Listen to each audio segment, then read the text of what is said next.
हुए हैं कबीर जी के गुरु। कबीर जी के गुरु इतने बड़े गुरु हैं, उनके द्वादश 12 उनके जो 12 उनके भगत हैं, 12 लोगों को उन्होंने नाम दिया, जिसमें रविदास जी भी आते हैं और उसमें बड़े बड़े भगत आते हैं। सारे भगत, धन्ना जी भी उन्हीं के ही भगत थे। ये सारे के सारे जितने भी उनके सेवादार थे, 12 प्रकार के उच्च श्रेणी के भगत थे रामानंद जी के। गुरु रामानंद, पीपा जी भी उनके सेवक हैं। परंतु जब उनकी मृत्यु हुई, अंत समय आया, मरने के पश्चात वो लेटे हुए थे एक पेड़ के नीचे, और वो पेड़ था बेर का। बेर पर उनका ध्यान अटक गया। उनको लगा कि मुझे बेर खाना चाहिए, बड़े मोटे मोटे बेर हैं। उतने में भगवान जी ने प्राण उनके ले लिए। तो उनके मन में जो इच्छा कर हो मन माही, प्रभु प्रसाद किछ दुर्लभ नाही। अब इच्छा मन में आ गई लेटे लेटे कि मुझे बेर खाना चाहिए। तो बेर खाना चाहिए इतने सोचा ही प्राण निकल गए। तो उनकी जो आत्मा थी क्या बन गई? कीड़ा बन गई, लुड़ी, जिसको सुंडी कहते हैं। वो बेर में जाके चली गई। अब वो चली गई बेर में। उन्होंने अपने भगतों से कह रखा था कि जब मेरी मृत्यु होगी, ऊपर घंटियां बजेंगी, टल बजेंगे, ऊपर से फूल बरसेंगे। तो नहीं बरसे।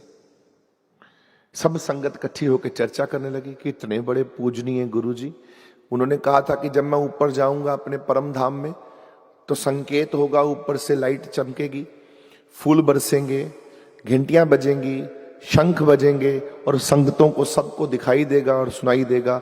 मैं वहां अपनी जगह पहुंच जाऊंगा। पता क्या हुआ? ये सब कुछ नहीं हुआ। सारे भगत डोल गए कि ऐसा तो कुछ हुआ ही नहीं। कबीर जी के पास गए, कबीर जी को कहा, कबीर जी आप अंतर्यामी हो और सबसे बड़े भगत हो, गुरु रामानंद जी के सेवक हो। गुरु जी चले गए, पधार गए। गुरु जी ने जो कहा था वो सच नहीं हो रहा। सबके मन पे एक शंका है कि गुरु जी ऊपर पहुंचे नहीं पहुंचे, क्या हुआ? ऊपर जाकर ना बिजली चमकी, ना फूल बरसे, ना घंटी बजी, ना घड़ियाल बजे, ना शंख बजे, ना नाद बजे, हुआ कुछ भी नहीं। तो उन्होंने कहा ठीक है, मैं ध्यान में बैठता हूं, चलो लेके चलो मुझे गुरु जी के पास। गुरु जी की मंजी, जिस गुरु जी चारपाई पर उनको लेटाया गया था, वहीं गुरु जी लेटे हुए थे ऐसे, और ऊपर की तरफ ऐसे के लेटे, उसी पेड़ के नीचे।